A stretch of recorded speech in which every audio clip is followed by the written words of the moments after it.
Anne Lister delighted in seducing beautiful women, but her darkest secrets lay buried in the wall of her house. Stick around to find out exactly what they were. Anne Lister kept a diary where she divulged the details of her affairs with women. To protect these revolutionary confessions from prying eyes, she invented a special code that wasn't cracked for years. This queer icon wrote about every woman she ever seduced, every risk she ever took, and was dubbed the first modern lesbian. From the beginning, Anne Lister was not your typical little girl. Born in 1791, she quickly grew into an unmanageable tomboy, puzzling her parents with her wayward personality. By the time she was 7, they'd whisked Anne off to boarding school. Anne's teachers felt threatened by Anne's headstrong ways and feared that her naughtiness would rub off on the other girls. They restricted her freedoms and hid her away in an attic bedroom. Shunned by the school, Anne began to write in her diary, expressing every frustration and thought on paper. However, this was not a typical journal. Even in her youth, her attention to detail was all-consuming. She recorded everything, noting every correspondence and even listing everything she ate. Anne's diary also reflected her unrivaled intelligence. For such a young girl, she wholeheartedly devoted herself to her studies. Every lesson, from Greek to astronomy, was extremely important to her. At the time, universities prohibited women from enrolling, but Anne lusted after education and resolved to know as much as any man. Of course, this wasn't the only thing she lusted after. When she was 15 years old, Anne finally gained a roommate, a girl named Eliza Rain. As the illegitimate daughter of an English surgeon, Eliza had been sent straight to the attic to live with the school's other exiled pupil. Behind closed doors and under the cover of their own seclusion, Anne and Eliza embarked on a forbidden affair. Anne used a brilliant combination of Greek and Latin, as well as a wide range of symbols to create her code. As an expert secret keeper, Anne thought that nobody would be able to crack it, and for the time being, she was right. Anne had won Eliza's heart in every way, but it was never meant to last. Anne, having explored this first relationship, began thinking about new experiences with other women. Eager to dive further into her desires, or as she called it, her oddity, Anne had a difficult choice to make. Her longing to pursue other women broke Eliza's heart beyond repair. The breakup sent Eliza spiraling into a dark place from which she never recovered. Tragically, she was eventually institutionalized. She wrote, "You can little know what pain you have given me." Anne witnessed Eliza's disintegration with anguish, but she'd already distanced herself from the relationship and was more than ready for her next great conquest. Curious about her oddity and its cause, Lister hit the books, scouring anatomy tomes for clues about her unique urges. But no matter how hard she looked, no good reason appeared. Although she kept her private life a secret by necessity, Lister felt no shame and came to accept her attractions as completely natural. If her nose wasn't in a book, Anne Lister was on the prowl. Ravenous for potential lovers, she strategically attended soirees with her well-to-do friends, turning up the charm and her effortless power of seduction. Women fell under her spell, and Anne took full advantage of their tormented feelings. But even as she warmed the beds of countless women, her heart remained locked away. That is until she met a most fascinating woman. Anne Lister was a queen at keeping things casual, and then Mariana Belcombe entered the picture and changed everything. Mariana was the sweet-looking daughter of a doctor who floated through refined society with ease, a circle that Anne had expertly wiggled her way into. Before long, Anne's defenses were at Mariana's mercy. With Anne in Halifax and Mariana in York, they each traveled between the cities, enduring the 40-mile trip with eager anticipation. The long-distance lovers wrote lengthy letters to one another. For once, Anne had found something that she didn't want to lose. At this time, close friendships between women were quite normal. In fact, most families encouraged their daughters to devote themselves to their girlfriends, to stave off unwanted pregnancies. Of course, behind closed doors, these friendships often developed into covert romances. Anne and Mariana were caught in the middle of this very same predicament, but Anne nursed a far-fetched dream. As always, Anne dreamed of having the same freedoms as men. She desperately wanted Mariana to be her wife.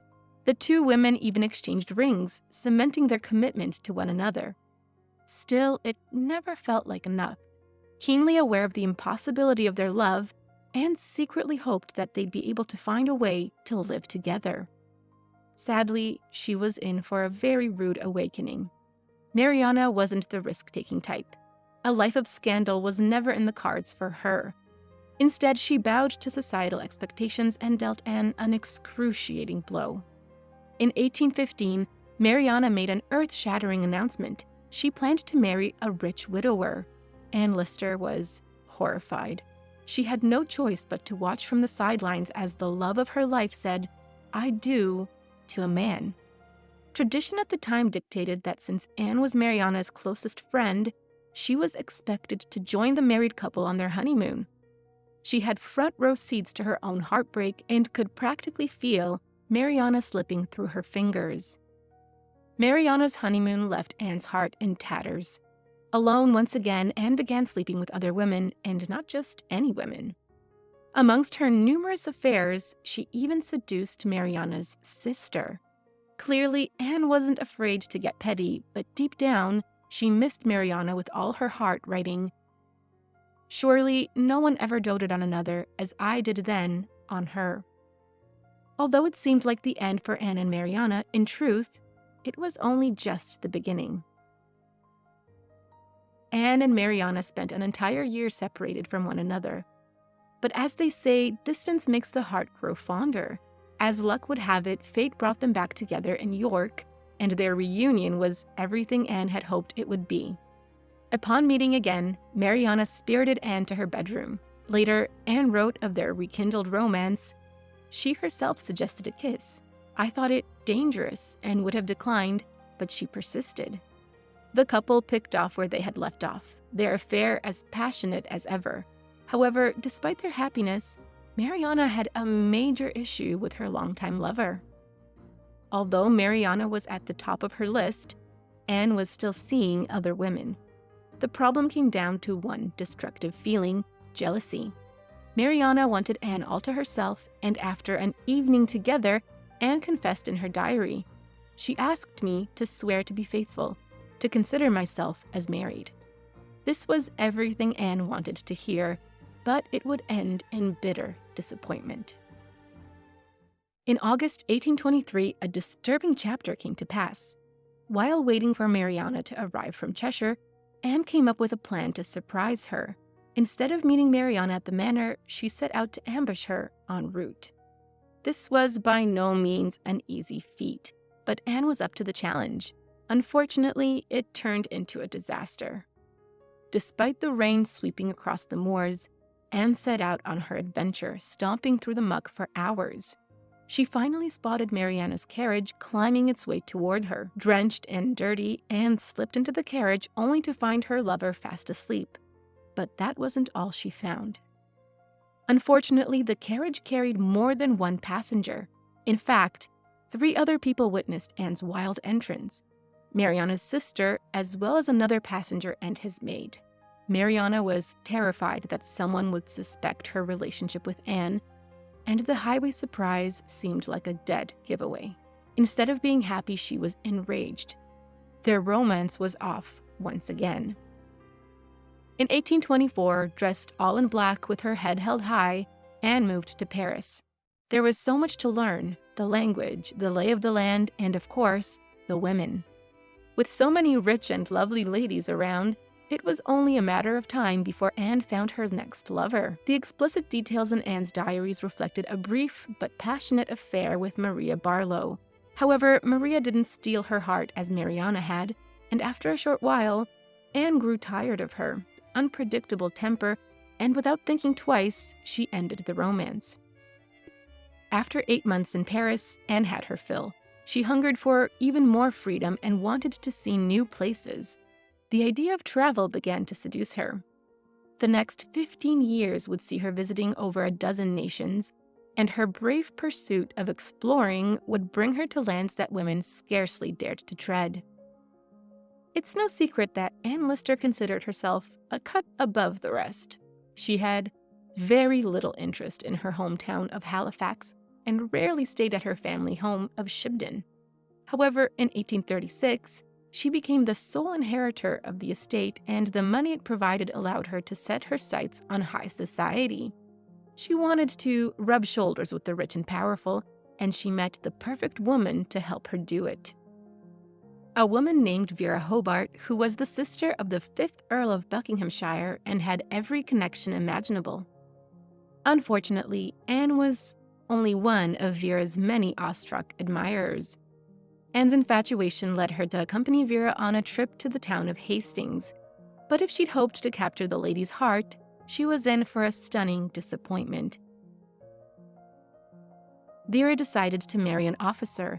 The humiliation was tantamount, and Anne's future seemed bleaker than ever before. To Anne's dismay, she soon realized the cost of living rich, a dwindling bank account. For once, she'd reached far too high, and her return to reality was brutal. She had no choice but to end her freewheeling travels and return home to Shibden. Anne nursed the wounds of rejection and focused on her home. She dreamed of restoring Shibden to a warm and habitable home and hoped to inject some luxury into its otherwise neglected appearance. She also set to repairing the estate's finances, going head-to-head with men in the business. Against all odds, Anne succeeded. Where she'd once avoided Shibden like the plague, she now couldn't imagine a better sanctuary, writing, "I have been happier here than anywhere else." Anne had the home she wanted, but now she needed a companion. The truth was, despite her adventuring ways, Anne always had a hankering for romance. Anne Lister met heiress Anne Walker when she was in her 20s, but when they met again 15 years later, the attraction was palpable. For Anne Lister, the quiet heiress seemed like the perfect partner, and her wealth was certainly a magnetic draw. With both of their fortunes, Anne wouldn't have to spare any expense. She could travel and finish her designs on Shibden. Lister started fantasizing about taking Anne Walker to bed, and she wouldn't have to wait long. When Anne Lister put the moves on Anne Walker, the passion went both ways. As confident as she was with the burgeoning romance, Anne had been burnt time and again, and she could only pray that this time it would be different. After 2 months of secretly courting, Anne laid it all on the line. She made Anne Walker a serious proposal, imploring her to move in with her at Shibden and to live with one another like a married couple. Together, they could share their fortunes. This was all Anne Lister had ever wanted, but her lover's response filled her with unease. After hearing Anne's proposal, Anne Walker felt torn. There were so many things to consider. Agreeing to live with another woman was a monumental decision, and at the time, she still mourned the loss of her parents. However, instead of turning Anne Lister down, she made one simple request. Anne Walker requested 6 months to consider the proposal. With bated breath, Lister waited in anticipation, and when the deciding letter finally arrived, it only led to more questions.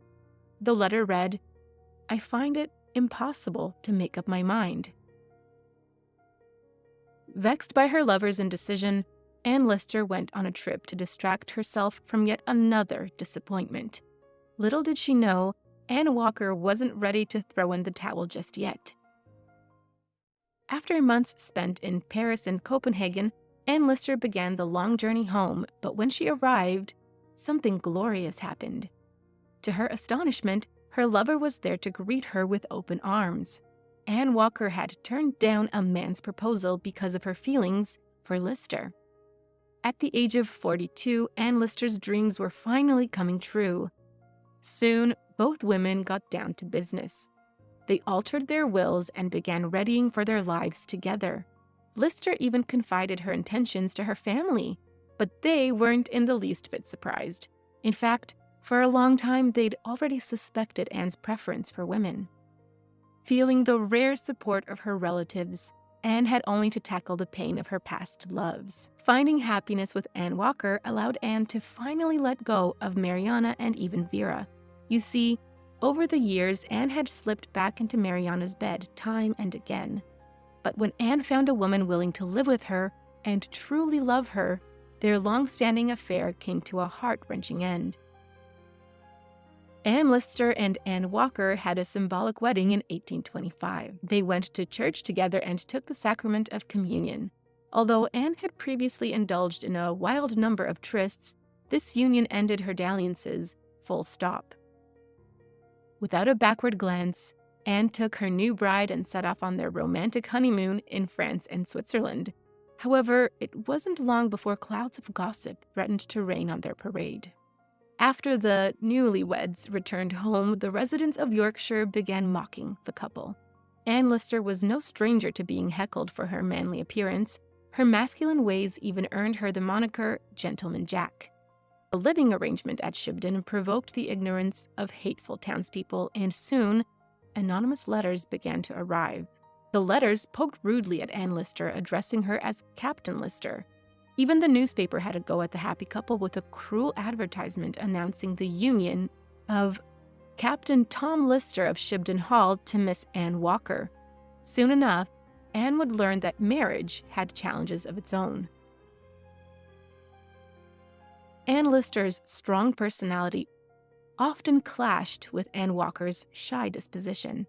Her new wife was prone to depression and needed a good deal of attention.